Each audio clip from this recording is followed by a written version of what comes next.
Doily, trivet, dishrag, hotpad, coaster, makeup remover, washcloth, pillow, stool cover, frisbee. The moss stitch circle is a great shape to learn. While you may be intrigued by the mathematical progression of the pattern, I just love to see how many ways I can use it. Choose cotton yarn for kitchen and bath use, acrylic and other fibers depending on the project. It just loves scraps, so go scrap happy with your project.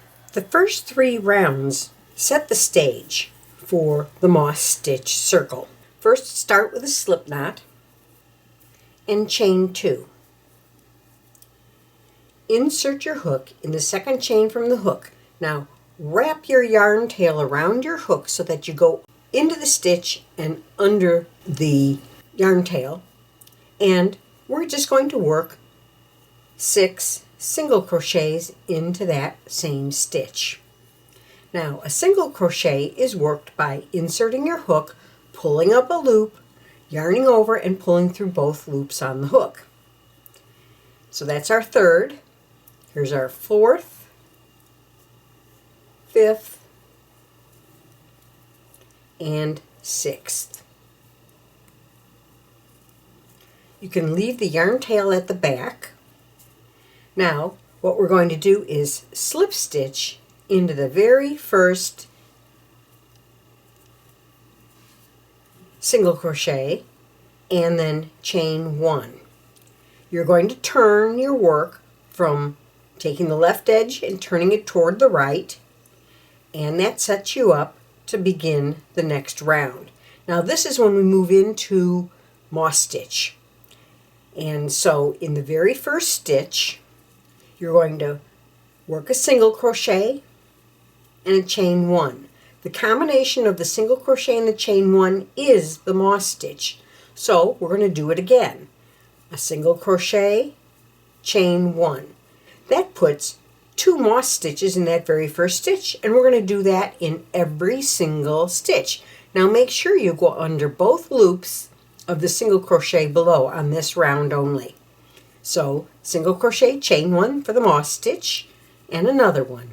And you're going to continue all the way to the end, and I'll meet you then. Okay, we're at the end, and when you finish this, you want to make sure that you add that extra chain to finish that last moss stitch completely. Okay, now we're going to slip stitch into the very first single crochet, and that joins our round. Now if you notice, you have 6 little points. That's where all the increases are. Whenever you do an increase, which is 2 of the moss stitch into 1 stitch, you're going to get a little point. However, the next round will even it off. Turn our work yet again. Now we don't have to do any additional chains because that positions us right over the space where we want to go. And from now on, you're going to be working in the spaces between the stitches. So, insert your hook in the first space and work a moss stitch. That's a single crochet, chain 1. In the next space, which is between the 2 stitches that are an increase on the row below, you're going to insert your hook, pull up a loop, finish a single crochet and a chain 1. And you're going to do this all the way around. Just 1 moss stitch in each space around. Now when you get to the point, you want to make sure that you insert it between the stitches, and how you can tell is there are 2 legs to each single crochet. So if I insert my hook properly, you'll see the 2 legs of this single crochet and the 2 legs of that single crochet. And on the back side, you'll see the same thing. That's the surefire way to know you're in the right place. Because there are no increases on this row, you're going to have exactly the same number of stitches as you did on the row below. However, the points are now smoothed out. And I'm going to slip stitch to the beginning to join. I'm going to be changing color every other row because I want to make sure that you can see the differences between the rows as I do them. Now, it's wise to weave this end in immediately. This one I like to leave attached as a marker so I know the back side of my first row. The reason I have it is I can pull that and it closes that ring, and then I weave it in at that point.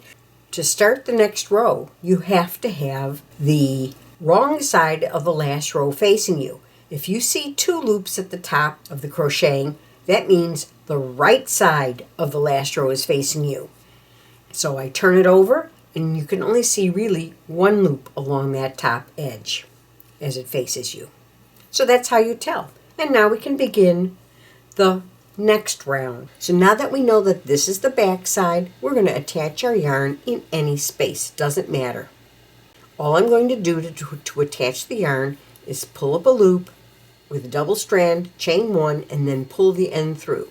That will be woven in later. You can place a single crochet next to it and pull that chain up very tightly. So we have our first single crochet, chain 1.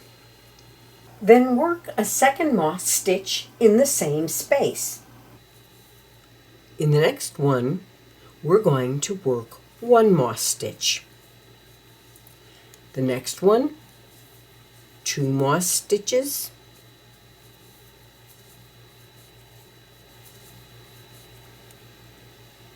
Or the next space, 1 moss stitch. And repeat all the way around. So we slip stitch into the top of the single crochet at the beginning to join. Weave in the end before continuing. Now we've turned our work already. It positions our yarn right over the space where we want to go, and we go into that space and we work 1 moss stitch. Here's our chain that goes with that single crochet in each of these. Because this is not an increase row. This is the second row of this color though. You want to locate the increases. Here's 1 increase here, 1 increase here, 2 rows below. And there's 1 single crochet in between. I want to choose a space right above the in-between stitch. I'm going to add my yarn just like I did before by pulling the loop through and chaining 1 and pulling the end through. That gets woven in later. I'm going to pull that up nice and tight, and I'm going to work a single crochet, chain 1, my first moss stitch, and another single crochet, chain 1. That places my increases between the increases of the row below. If we had 1 moss stitch between the increases 2 rows below, then we're going to have 2 single moss stitches. So we're going to work 1 moss stitch in the next space and 1 moss stitch in the next space. So now I have 2 single moss stitches between my increases, and now I work my increase. So that's a single crochet, chain 1, and another single crochet, chain 1 in that space. So I'm doing a moss stitch in each of the next 2 spaces, and then I'm going to do an increase. That's our natural progression to keep spreading out our increases and forming the circle. And you know you're right on pattern because you should end with a moss stitch in this space and a moss stitch in the next space, because that brings us right into our increase, and that's where we're going to slip stitch to join. Now we're going on to our next color, and we're adding this beautiful variegated back in. First thing we do is determine the back side of the last row. This is the back side of the last row. Then we go 2 rows below where the first yellow row began and find out where our increases are. So we have an increase here, we have an increase there. So what I'm going to do is I'm somewhere in between. I'm going to find a space to add my yarn on. Now, because it's even number here, it's not going to be exactly center, but just find a space in between. Pull up the loop, a little bit longer tail, and with a double strand, pull that through. And we'll tighten that up. So here we're going to work our first moss stitch increase, because this is an increase row. Here's our first one. And then if you look down below, there are 2 individual moss stitches in their own spaces between the increases. So that means that we're going to do 3 on this row. So 1 moss stitch in that one, 1 moss stitch in the next space, and 1 moss stitch in the next space. Now we do our increase again.